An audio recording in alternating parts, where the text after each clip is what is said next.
نحمده ونصلي على رسوله الكريم اما بعد فاعوذ بالله من الشيطان الرجيم بسم الله الرحمن الرحيم رب اشرح لي صدري ويسر لي امري واحلل عقدة من لساني يفقهوا قولي اللهم انا نسألك علما نافعا وعملا متقبلا ورزقا طيبا الحمد لله الولي الحميد اسبغ علينا نعمه ظاهرة وباطنة وهدانا لدينه وما كنا لنهتدي لولا ان هدانا الله نحمده على نعمه العظيمة وآلائه الجسيمة۔ تمام تعریفیں اللہ سبحانہ وتعالیٰ کے لیے ہیں جو حمایتی اور مددگار ہے، بے حد تعریف والا ہے۔ اس نے ہمیں اپنی ظاہری اور باطنی نعمتوں سے نوازا ہے اور ہمیں اپنے دین کی طرف رہنمائی کی ہے، ہمیں اپنا دین سکھایا ہے، ہمارے دل میں دین کی محبت پیدا کی ہے، ہمیں دین پر عمل کرنے کا شوق عطا کیا۔ ہم اس پر اپنے رب کے شکر گزار ہیں اور اس کی تعریف کرتے ہیں، اس کی حمد و ثنا بیان کرتے ہیں، اور ہم ہرگز ہدایت یافتہ نہ ہوتے اگر اللہ ہمیں ہدایت نہ دیتا۔ ہم اللہ کی عظیم نعمتوں اور اس کے بڑے بڑے احسانات پر اس کی حمد بیان کرتے ہیں، اس کا شکر بجا لاتے ہیں۔ آج جس موضوع پر میں آپ کے ساتھ گفتگو کروں گی وہ ہے زندگی میں آسانی کی دعائیں۔ ہم سب جانتے ہیں کہ اللہ تعالیٰ نے اس دنیا کو آزمائش کا گھر بنایا ہے۔ انسان کی تخلیق کی حقیقت بیان کرتے ہوئے اللہ تعالیٰ فرماتے ہیں لَقَدْ خَلَقْنَا الْإِنسَانَ فِي كَبَدٍ، بلا شبہ یقیناً ہم نے انسان کو بڑی مشقت میں پیدا کیا۔ ہم سب زندگی میں آسانی ڈھونڈتے ہیں اور اللہ سبحانہ تعالیٰ نے ہمیں مشقت میں پیدا کیا ہے۔ ہم سب دنیا کو جنت بنانے کی کوشش میں ہیں، جبکہ اللہ تعالیٰ نے اسے دارالامتحان بنایا ہے۔ یہ جگہ تو امتحان کی جگہ ہے جس میں مجھ سے اور آپ سے یہ دیکھا جا رہا ہے کہ ان مختلف طرح کی آزمائشوں میں ہم کرتے کیا ہیں۔ الذی خلق الموت والحیات لیبلوکم ایکم احسن عملا، وہ جس نے موت اور زندگی کو بنایا تاکہ تمہیں آزما کے دیکھے کہ تم میں سے کون اچھے عمل کرنے والا ہے۔ لہٰذا ہم سب کی آزمائش ہے۔ آپ کو دنیا میں کوئی ایک شخص ایسا نہیں ملے گا جو یہ کہے کہ آج تک مجھ پر کوئی مشکل نہیں آئی، یا مجھے کوئی تکلیف نہیں ہوئی، یا میری صحت میں کبھی کوئی کمی بیشی نہیں ہوئی، یا مجھے کسی کی طرف سے کوئی رنج و غم نہیں ملا، یا مجھے کسی پریشانی کا سامنا نہیں کرنا پڑا۔ ہر شخص آزمایا جا رہا ہے اور ہر شخص کی آزمائش مختلف ہے۔ کسی کو کسی چیز سے آزمایا جا رہا ہے، کسی کو کسی چیز سے، لیکن آزمائش سب کی ہو رہی ہے، میری بھی اور آپ کی۔ آزمائش یا امتحان، اس کے آنے پر ہمارا طرز عمل کیا ہے، ہمارا ری ایکشن کیا ہے، ہم کرتے کیا ہیں، یہ ہے اصل دیکھنے کی چیز۔ جو تکلیف آنے پر اللہ سے گلہ شکوہ نہیں کرتے، اللہ کی رضا پہ راضی ہو جاتے ہیں، اللہ تعالیٰ ان سے راضی ہو جاتا ہے، اللہ تعالیٰ ان کو ثابت قدمی عطا کرتا ہے، اللہ تعالیٰ ان کے درجات بلند کر دیتا ہے، ان کے گناہوں کو معاف کر دیتا ہے اور ان کو اپنے مقربین میں شامل کر لیتا ہے۔ لیکن جو لوگ تکلیف آنے پر ناراض ہوتے ہیں، واویلا کرتے ہیں، غصہ کرتے ہیں اور اللہ تعالیٰ سے ناراض ہو جاتے ہیں، تو اللہ سبحانہ تعالیٰ بھی ان سے ناراض ہو جاتا ہے۔ تو اس لیے بہت ضروری ہے کہ ہم اس بات کو سمجھیں کہ اس دنیا میں سختیاں، مشقتیں اور تکلیفیں ہوں گی۔ کچھ تکلیفیں ایسی ہیں جو اس دنیا کے لیے ہیں، کچھ تکلیفیں ایسی ہیں جو برزخ کے لیے ہیں، قبر کے لیے ہیں، کچھ تکلیفیں ایسی ہیں جو قیامت کے دن کے لیے ہیں، لیکن تکلیفیں تو ہیں۔ ابن الجوزی کہتے ہیں دنیا آزمائشوں اور مصیبتوں کے لیے بنائی گئی ہے، سمجھدار شخص کو چاہیے کہ اپنے نفس کو صبر پر آمادہ کرے، اس کا حل صرف صبر ہے۔ خوشحالی کا گھر، نعمتوں کا گھر تو صرف آخرت ہے۔ اللہ نے جنت انسانوں کے لیے ہی بنائی ہے، لیکن اس جنت میں جانے سے پہلے ہر ایک کا امتحان ہو رہا ہے کہ کون جنت میں انٹری کے قابل ہے اور کون نہیں، کس کو جنت ملنی چاہیے کس کو نہیں، وہ ہر انسان کے عمل سے دیکھا جا رہا ہے۔ جنت ہی ایسی جگہ ہے جہاں پہنچ کر انسان کہے گا کہ شکر ہے اس رب کا جس نے ہم سے غم کو دور کر دیا، سورۃ فاطر میں آتا ہے وَقَالُوا الْحَمْدُ لِلَّهِ الَّذِي أَذْهَبَ عَنَّا الْحَزَنَ إِنَّ رَبَّنَا لَغَفُورٌ شَكُورٌ الَّذِي أَحَلَّنَا دَارَ الْمُقَامَةِ مِنْ فَضْلِهِ لَا يَمَسُّنَا فِيهَا نَصَبٌ وَلَا يَمَسُّنَا فِيهَا لُغُوبٌ، اور وہ کہیں گے اس اللہ کا شکر ہے جس نے ہم سے ہم و غم کو دور کر دیا۔ جنت میں انسان کا پہلا قدم جائے گا تو اس کے سارے غم دور ہو جائیں گے، اس ساری پریشانیوں کو بھول جائے گا، اس کو کوئی تکلیف یاد ہی نہیں رہے گی، اور آئندہ ہمیشہ ہمیشہ کے لیے اب وہ صرف خوش ہی خوش رہے گا۔ وہ وہاں کہے گا شکر ہے اس رب کا جس نے ہم سے غم دور کر دیا، یقیناً ہمارا رب بخشنے والا بڑا ہی قدردان ہے، جس نے اپنے فضل سے ہمیں ابدی قیام گاہ میں لا اتارا، جہاں ہمیں نہ مشقت اٹھانی پڑتی ہے نہ تھکاوٹ لاحق ہوتی ہے، نہ کوئی تھکاوٹ نہ کوئی بوریت، کچھ بھی نہیں، اب آرام ہی آرام ہے۔ لیکن اس آرام کے لیے اس دنیا میں کام ہی کام ہے، محنت ہی محنت ہے۔ جو لوگ یہاں آرام کر رہے ہیں اور آخرت کی تیاری نہیں کر رہے، پھر وہاں ان کے لیے مشقتیں ہی مشقتیں ہیں۔ اس لیے بڑا ضروری ہے کہ ہم دنیا کی حقیقت کو سمجھیں اور اس دنیا میں اپنے مقصد کو سمجھیں، کیونکہ ہمیں اللہ تعالیٰ آزما رہا ہے۔ اللہ تعالیٰ قرآن مجید میں ایک اور جگہ پر بھی فرماتے ہیں وَنَبْلُوكُمْ بِالشَّرِّ وَالْخَيْرِ فِتْنَةً، کہ ہم تمہیں اچھے برے حالات دونوں طرح سے آزماتے ہیں، یعنی صرف تکلیفیں ہی آزمائش نہیں، نعمتیں بھی آزمائش ہیں کہ ان کو پا کے ہم کیا کرتے ہیں۔ جب ہمیں دنیا میں کوئی کامیابی حاصل ہوتی ہے، کوئی خوشی حاصل ہوتی ہے، تو پھر ہم کیا کرتے ہیں، ہمارا رویہ کیسا ہے، ہمارا طرز عمل کیسا ہے، اور جب کوئی تکلیف آتی ہے تو پھر ہم کیا کرتے ہیں، جس کے آنے کے بارے میں اللہ تعالیٰ نے پہلے سے ہی خبردار کر دیا ہے۔ سورۃ البقرہ میں اللہ تعالیٰ فرماتے ہیں وَلَنَبْلُوَنَّكُمْ بِشَيْءٍ مِّنَ الْخَوْفِ وَالْجُوعِ وَنَقْصٍ مِّنَ الْأَمْوَالِ وَالْأَنفُسِ وَالثَّمَرَاتِ وَبَشِّرِ الصَّابِرِينَ الَّذِينَ إِذَا أَصَابَتْهُم مُّصِيبَةٌ قَالُوا إِنَّا لِلَّهِ وَإِنَّا إِلَيْهِ رَاجِعُونَ أُولَئِكَ عَلَيْهِمْ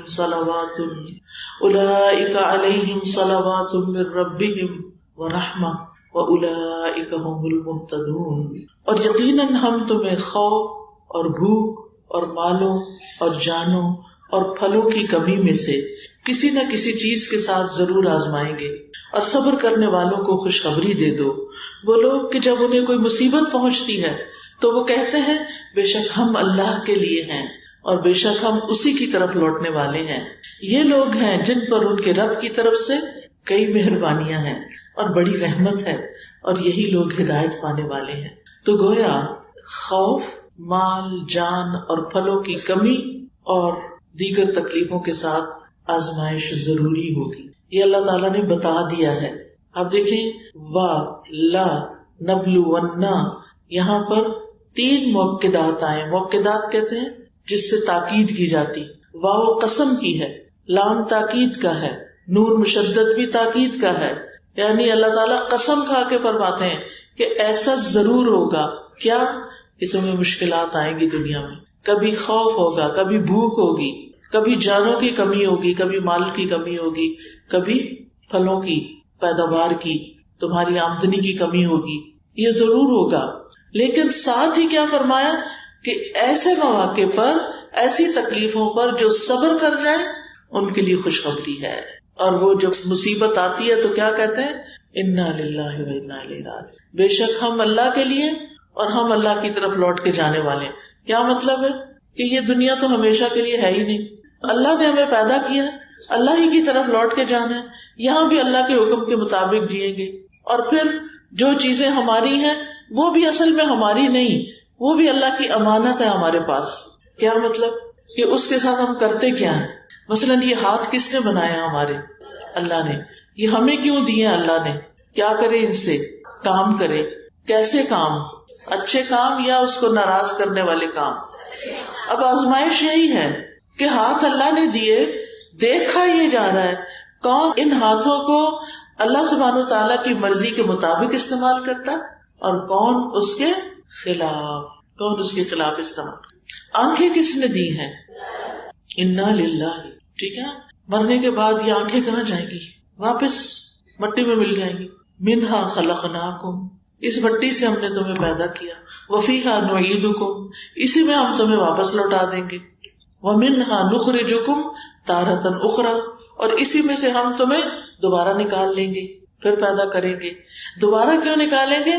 تاکہ جس نے ان آنکھوں کو، ان ہاتھوں کو، اس زبان کو صحیح استعمال کیا ہے اس کو جزا دیں، اس کو اچھا بدلہ دیں. اور جنہوں نے اس کو غلط طریقے سے استعمال کیا، آنکھوں سے حرام چیزیں دیکھی، کانوں سے حرام چیزیں سنی، زبان سے غلط باتیں کی، جھوٹ بولا، چغلیاں کی، غیبتیں کی، دوسروں کو ہرٹ کیا، ستایا، تو پھر کیا ہو؟ ان کو اس کا بدلہ دیں. تو ہر انسان کو آزمایا جا رہا ہے کہ اس کو اللہ نے جو امانتیں دی ہیں، جو نعمتیں دی ہیں، اب وہ ان کے ساتھ کرتا کیا ہے.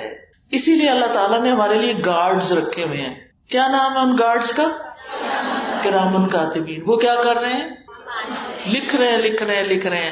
جو کچھ کرتے ہو لکھتے جا رہے ہیں. اور کون لکھوا رہا ہے؟ انا کننا نستنسخ، بے شک ہم لکھوا رہے تھے. کیا اللہ تعالیٰ کو خود نہیں پتا ہم کیا کر رہے ہیں؟ پتا ہے اللہ تعالیٰ کو پتا ہے کہ ہم کیا کر رہے ہیں، لیکن وہ لکھوا کیوں رہے ہیں؟ سوچے ذرا. اللہ تعالیٰ اپنے علم کے علاوہ ہر شخص کے اوپر ایک نگران ہے، اور وہ اللہ کی نگرانی ہے. اور اس کے باوجود وہ لکھوا رہا ہے تاکہ کل کو کوئی یہ نہ کہے نہیں میں نے تو نہیں کیا. اور آج آپ دیکھیں دنیا میں بھی بعض اوقات ایسے ہوتا ہے کہ لوگ چھپ کے ویڈیو بنا لیتے ہیں، پھر پوچھتے ہیں کہ تم نے کیا، اور جب وہ کہتا ہے کہ نہیں پچھلے دن ایسے ہی کسی نے کیا. گھروں میں اب کیمرے لگے ہوتے ہیں نا، تو اب وہ کسی نے اسی طرح کا غلط کام کیا، وہ کیمرے میں اس کی تصویر آ گئی، اس کو بلایا گیا کہ تم نے یہ کیا، اس نے کہا نہیں میں نے تو نہیں کیا، مجھے نہیں پتا. انہوں نے ویڈیو چلا کے دکھا دی. اب کیا ہوا؟ اب کوئی کہہ سکتا ہے کہ نہیں یہ میں نہیں، جب تصویر بھی آ رہی ہے، ٹائم بھی آ رہا ہے، سب کچھ آ رہا ہے. قیامت کے دن اس سے بھی زیادہ شرمندگی ہوگی جب منہ بند کر دیے جائیں گے، ہاتھ بولنے لگیں گے. یہ ہاتھ ہیں تو ہمارے پر ہمارے نہیں ہیں، ہمارے وفادار کوئی نہیں.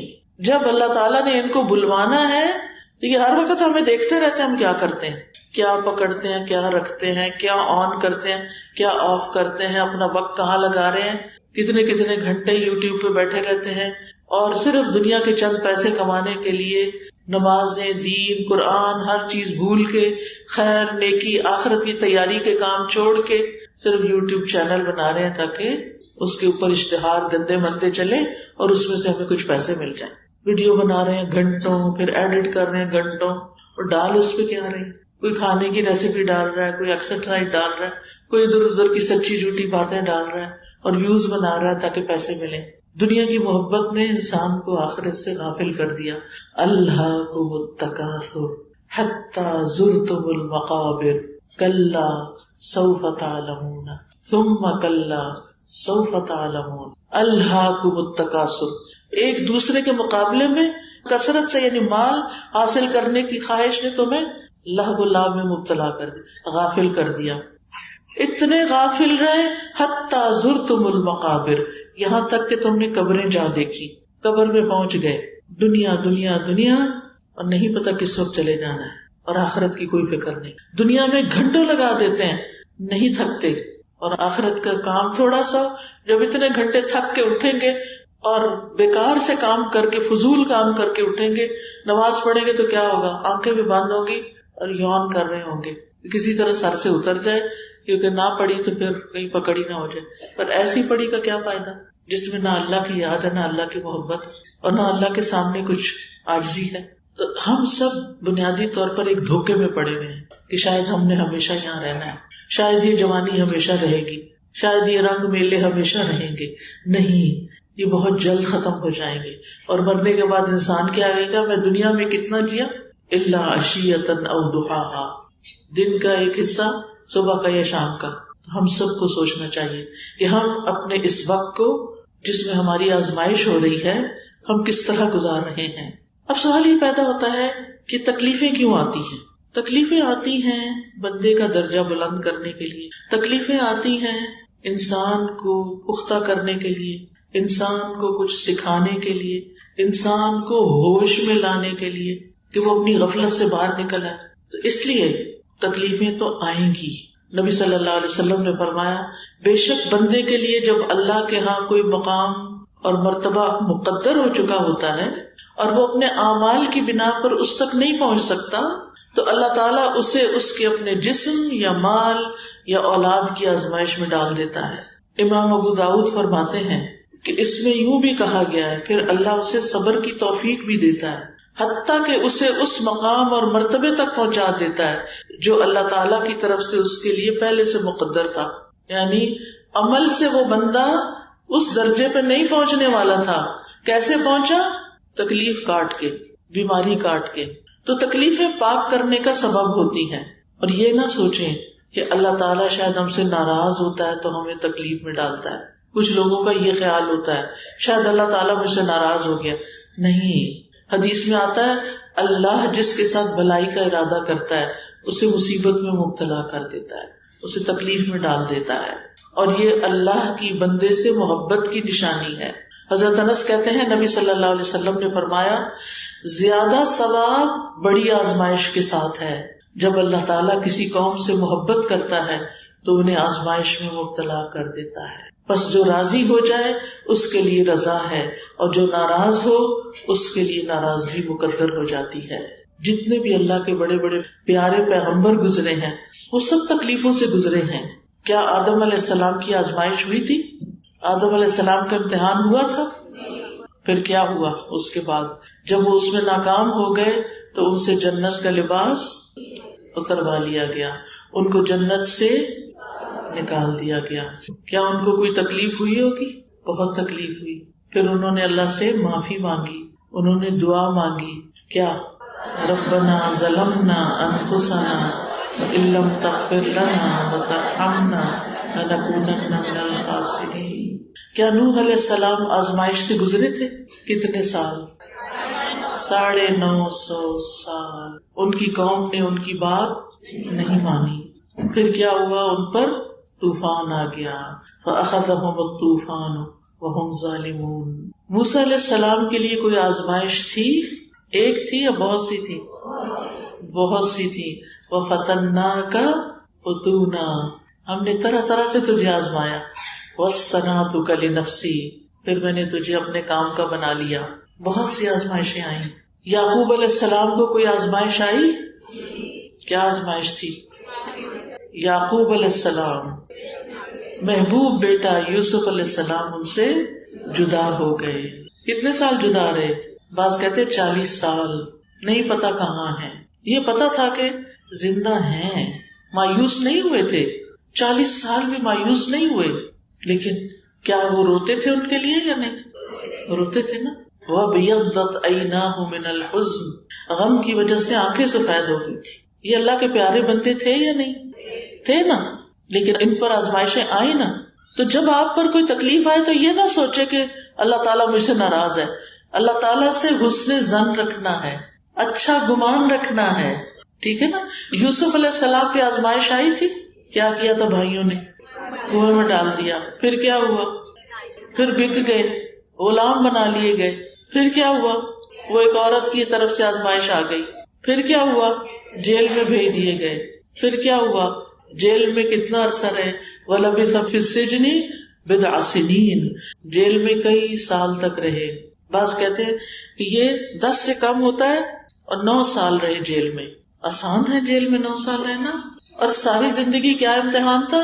کوئی بھی آس پاس مسلمان نہیں تھا، سارا ماحول ہی اپوزٹ تھا. آج جس لڑکی کی شادی تھوڑی سی دین کے بغیر لوگوں میں ہو جاتی ہے وہ صرف رونا دھونا ہی کرتی ہے. میری شادی یہاں ہو گئی، کوئی نعمت اس کو نظر نہیں آتی، کوئی خیر نظر نہیں آتی سوائے اس کے رونا دھونا. یہ ماحول میرے موافق نہیں. ماحول تو بہت سے لوگوں کو موافق. کیا یوسف علیہ السلام کو ماحول ملا تھا؟ کتنی بڑی آزمائش تھی، ماحول نہیں ملا. کیا وہ اللہ کے دین پہ قائم نہیں رہے؟ قائم رہے. انہیں جو بھی دیکھتا تھا تو کیا کہتا تھا؟ انا نراک من المحسنین. ان کے بھائی جب غلہ لینے کے لیے آئے اور انہوں نے اپنی عاجزی محتاجگی ظاہر کی اور پھر منت سماجت کی اور کہنے لگے انا نراک من المحسنین، تو بڑا ہی نیک آدمی ہے، ہمیں تو نظر آ رہا ہے کہ تو بڑا ہی نیک آدمی ہے. قید خانے کے جو ساتھی تھے جنہوں نے خواب کی تعبیر پوچھی تھی انہوں نے کیا کریڈٹ دیا ان کو؟ انہوں نے بھی یہی لفظ بولے انا نراک من المحسنین. جب ایک انسان اچھا ہوتا نا تو ہر ایک کے منہ پر وہی گواہی ہوتی ہے انا نراک من المحسنین، آپ بہت نیک ہیں. ایوب علیہ السلام پہ کوئی تکلیف آئی تھی؟ کیا ہوا تھا؟ بیماری رہی تھی. اللہ تعالیٰ فرماتے ہیں انا وجدناہ صابرا، ہم نے ان کو صابر پایا تھا. نعم العبد، اتنا اچھا بندہ. انہ اواب، وہ بہت زیادہ رجوع کرنے والا تھا، بار بار پلٹ کر اللہ ہی کی طرف آتے تھے. کیا ان کی بیماری ٹھیک ہوئی؟ ہو گئی. آپ کو پتا یہ صرف بیماری نہیں تھی، ان کے سارے قریبی لوگوں نے ان کو چھوڑ دیا تھا، اکیلے رہ گئے تھے. صرف بیوی تھی جو کھانا وانا دے دیتی تھی، مال بھی چلا گیا، اولاد بھی فوت ہو گئی، خود بھی بیمار ہو گئے. کیا اللہ سے ایک دن بھی بدگمانی کی؟ اچھا ہی گمان رکھا. ایک روایت میں آتا ہے کہ انہوں نے کہا کہ میں اللہ کی عبادت پہلے بھی کرتا تھا لیکن اس میں میرا مال، میری اولاد، میرے لوگ بیچ میں حائل ہو جاتے تھے. اب تو اے اللہ تیرے اور میرے بیچ میں کوئی بھی نہیں رہا، اب تو مجھے تیری عبادت میں لذت ہی لذت ہے. سارے ساتھ چھوڑ گئے، اب یہ تنہائی بڑی اچھی لگتی ہے، تیرا ذکر کرتا رہتا ہوں، تیرے سے مناجات کرتا رہتا ہوں. پھر آپ دیکھیے حضرت مریم علیہ السلام پر کوئی آزمائش آئی تھی، وہ اتنی تکلیف میں تھی اور ساتھ ہی ان کو یہ پریشانی کہ میں کیا قوم کو بتاؤں گی جا کے.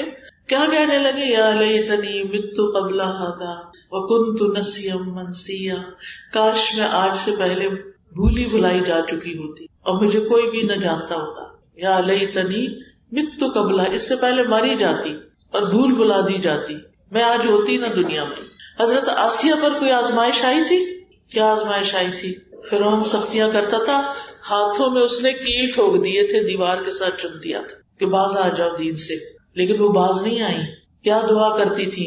رب ابن لی عندک بیتا فی الجنہ، اللہ اپنے پاس جنت میں گھر بنا دے.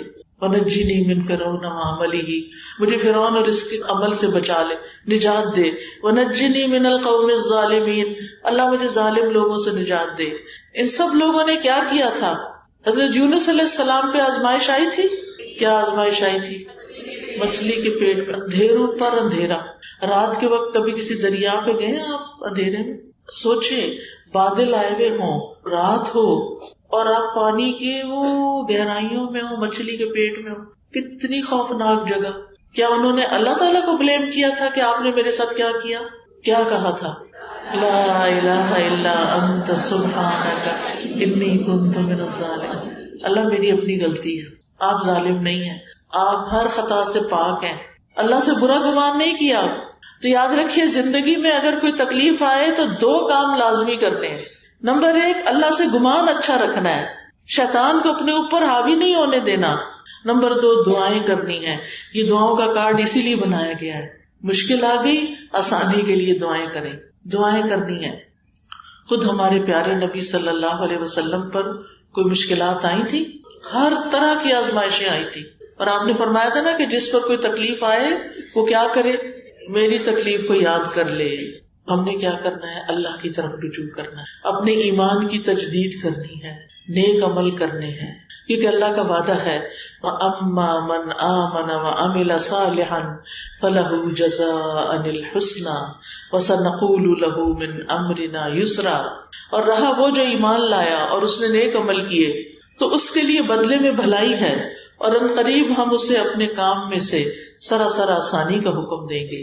ایک اور جگہ پر آتا ہے من عمل صالحا من ذکر او انثى وهو مؤمن فلنحيينه حیاتا طیبہ ولنجزینهم اجرهم باحسن ما كانوا يعملون. جو شخص بھی نیک عمل کرے گا، خواہ مرد ہو یا عورت، بشرطے کہ وہ مومن ہو، تو ہم اسے پاکیزہ زندگی بسر کرائیں گے، ہم اسے عمدہ زندگی دیں گے. تو نیک عمل کرتے رہیں گے تو آپ کے دلوں پہ اطمینان ہوگا، دعائیں مانگیں گے، اللہ سے گمان اچھا رکھیں گے تو آپ کی زندگی خوشگوار ہو جائے گی. کیا نبی صلی اللہ علیہ وسلم مسکراتے تھے؟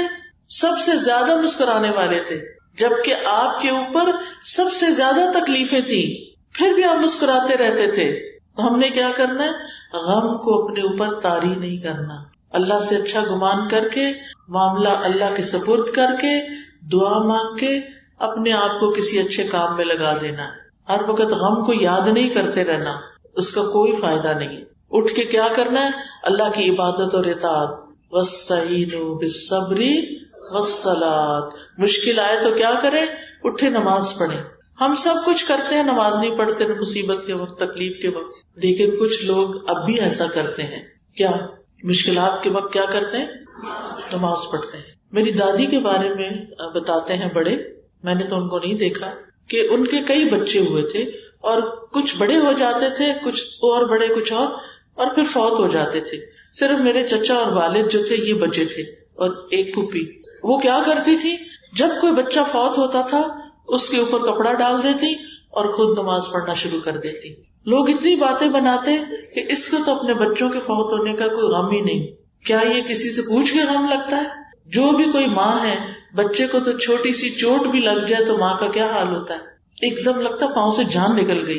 جو بچہ فوت ہوا ہو اور پاس رکھا ہوا ہو، آپ کسی کا بھی فوت ہوا بچہ دیکھتے ہیں آپ کے دل کو کچھ ہو جاتا ہے. کبھی ڈیڈ بیبی دیکھا؟ چھوٹا بچہ جو فوت ہوا کیسی طبیعت کے اوپر بوجھل ہوتا ہے انسان. نبی صلی اللہ علیہ وسلم کی آنکھوں سے آنسو روا ہو گئے جب ابراہیم فوت ہوئے، آپ کے چھوٹے بیٹے جو حضرت ماریہ قبطیہ سے تھے. تو آپ سوچئے کہ چھوٹے معصوم بچے کو فوت ہوتا دیکھ کر تو نبی صلی اللہ علیہ وسلم کے آنسو بھی گر پڑے. تو یہ آسان نہیں ہوتا. تو کیا کرنا چاہیے؟ وَاسْتَعِینُوا بِالصَّبْرِ وَالصَّلَاةِ. اور پھر جو ہمارے فرائض ہیں نا ان کو ادا کرنا چاہیے. یہ نہیں عذر کرنا چاہیے کیونکہ مجھ پہ یہ غم آ گیا اس لیے میں یہ نہیں کر سکی. ہم سارے کام چھوڑ کے بیٹھ جاتے ہیں، صرف غم مناتے رہتے ہیں، اور پھر بڑے بڑے اہم کام چھوڑ دیتے ہیں. کوئی پوچھا بھی یہ کام کیوں نہیں ہوا؟ بس وہ یہ غم آ گیا تھا، یہ فوتگی آ گئی تھی، یہ فلاں ہو گیا تھا. اپنے فرائض ہی چھوڑ کے بیٹھ جاتے ہیں. کتنے دن تک غم منانا چاہیے؟ بس 3 دن. اور اس میں بھی اپنی نمازیں نہیں چھوڑ کے بیٹھ جانی، اس میں اپنے فرائض، اپنا قرآن پڑھنا، اپنے گھر والوں کا کام. یہ غم یعنی دل میں 3 دن تک رہے، ٹھیک ہے، اس کے بعد اٹھو اپنے کام کاج کرو. پھر آپ دیکھیں اللہ کا تقویٰ اختیار کرنا ہے، اللہ سے ڈرنا ہے. وَمَن يَتَّقِ اللَّهَ يَجْعَل لَّهُ مِنْ أَمْرِهِ يُسْرًا. جو اللہ سے ڈرے گا اللہ اس کے لیے اس کے کام میں آسانی پیدا کر دے گا. وَمَن يَتَّقِ اللَّهَ يَجْعَل لَّهُ مَخْرَجًا. جو اللہ سے ڈرے گا وہ اس کے لیے تنگی سے نکلنے کا رستہ بنا دے گا، یعنی ہر کام اس کے لیے پھر آسان ہو جائے گا. اور کیا کرنا ہے؟ مشکل آئے تو اللہ پہ توکل کرنا ہے، اپنا معاملہ اللہ کے سپرد کرنا ہے. یا اللہ یہ تو نے ہی کرنا ہے کام، یا اللہ یہ مشکل تو نے آسان کرنی ہے. پھر اور کیا کرنا ہے؟ اپنی ساری حاجات تو صرف اللہ کے سامنے رکھ. انما اشکو بثی وحزنی الی اللہ واللہ بصیر بالعباد. میں اپنے غم اور دکھ کی فریاد بس اللہ سے ہی کرتا ہوں، اللہ بندوں کے حال دیکھ رہا ہے. پھر کیا کرنا ہے؟ اس بات پہ یقین رکھنا ہے کہ اللہ تعالیٰ تنگی کے بعد آسانی بھی لائے گا.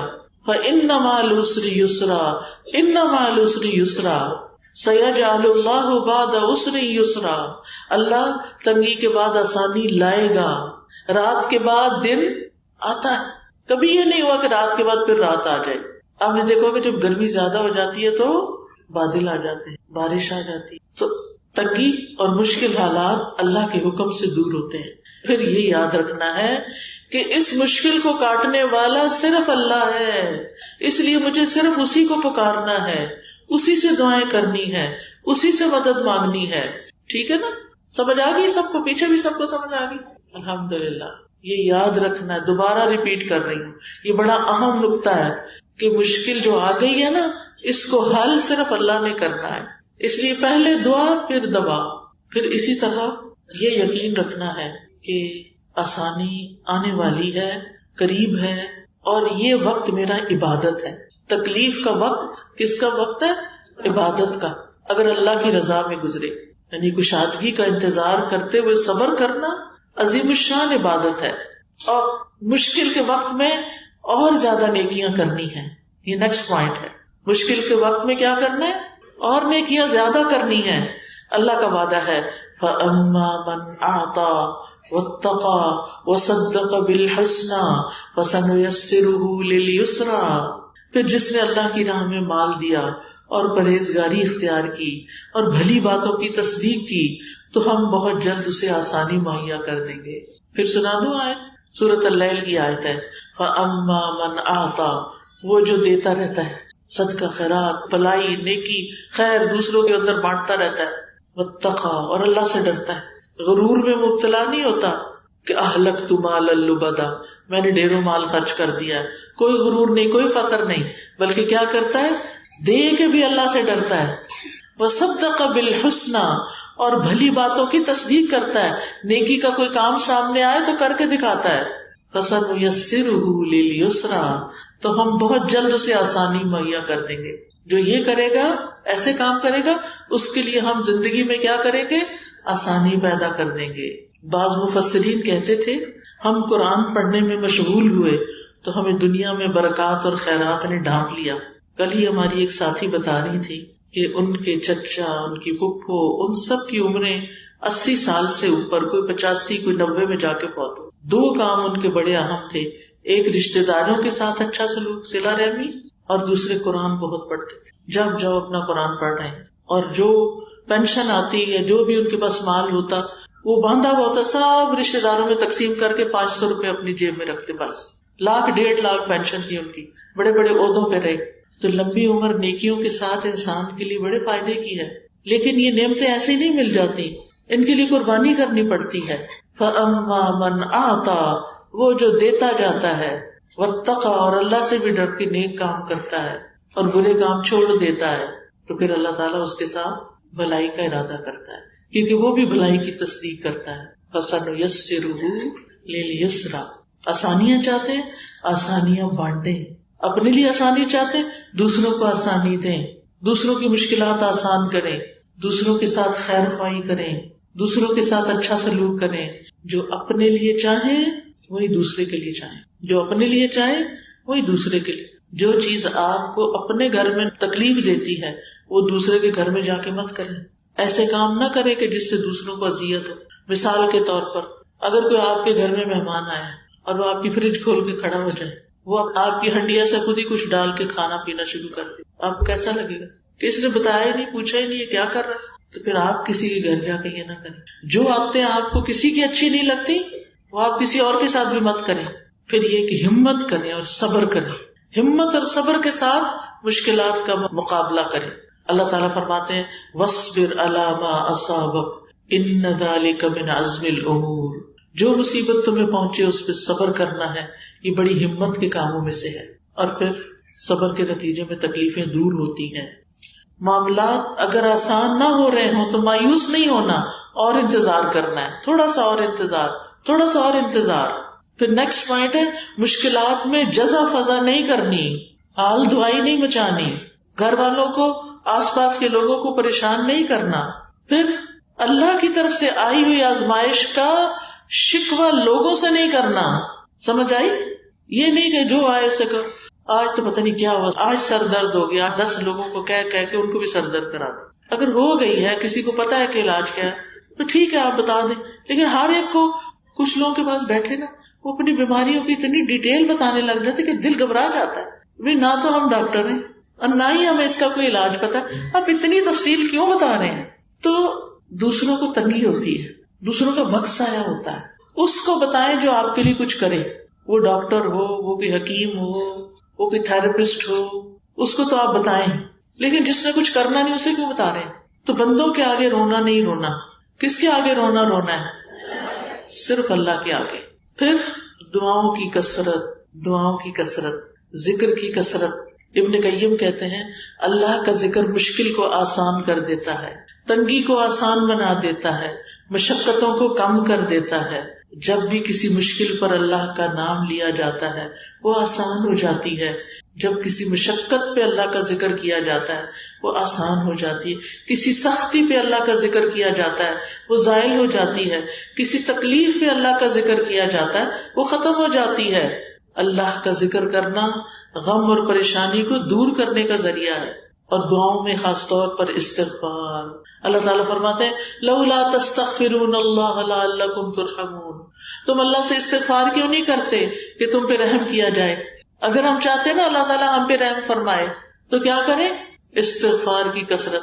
استغفر اللہ استغفر اللہ استغفر، کم از کم 100 دفعہ دن میں. پھر اللہم اغفر لی، پھر اللہم اغفر لی ذنبی کلہ دقہ و جلہ آخر تک. مشکلات سے آسانی میں استغفار بڑے فائدے کا ہے. اور پھر اس کے بعد آپ یہ کارڈ اٹھا لیجئے اور اس کو پڑھنا شروع کر دیں ایک ایک دعا کو سمجھ کے. اور اس میں آپ دیکھیے جیسے رب اشرح لی صدری ویسر لی امری، کوئی کام مشکل اٹک جائے تو کیا کریں؟ صرف اتنا پڑھتے جائیں ویسر لی امری ویسر لی امری ویسر لی امری.